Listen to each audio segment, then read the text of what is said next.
মাংসটা এখানে আমি বসিয়েছি। এই যে দেখে যাও, তুমি তো রাগ করলাই মাংস। এই যে সেই রান্না হইতেছে, রান্না দেখে যাও। আটটা দা পরানটা একটু জুরাক, তারপর দেখি হাঁসের মাংস।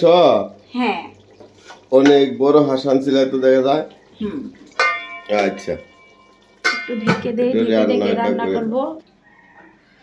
রান্না করো তাড়াতাড়ি, তুমি রুটি সুন্দর করে ভালোভাবে রান্না করো আজকে। এই তো রান্নাঘরে আমি এই সেলফটা নিয়ে নিয়েছি, তারপরে এই পাশে আর একটা নিয়ে নিয়েছি ছোট সেলফ। এখনো গোছাতে পারিনি কারণ অনেক কিছু বাকি আছে। সব কিছু কিন্তু টাকার সাথে সম্পর্ক, বললে আর কি হয় না, মুখের কথাই হয় না। এখন একটু দেখে নেই কি অবস্থা মাংসটা, নাড়াচাড়া করে নিই একটু।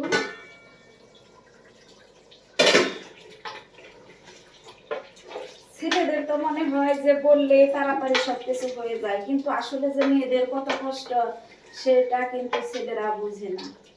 এই যে আসছে, আসার পর বলতেছে রান্না হয় নাই, এখন পর্যন্ত হয় নাই কেন?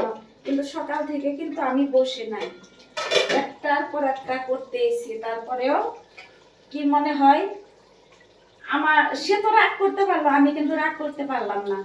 হাসি মুখে সবকিছু সমাধান করতে হয়।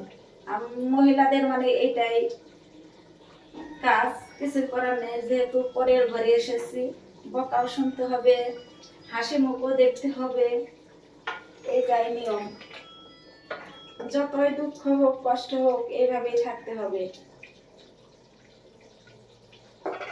তো আজকের মতো পর্যন্ত, তোমরা সবাই ভালো থাকবে, সুস্থ থাকবে, সবাইকে টাটা।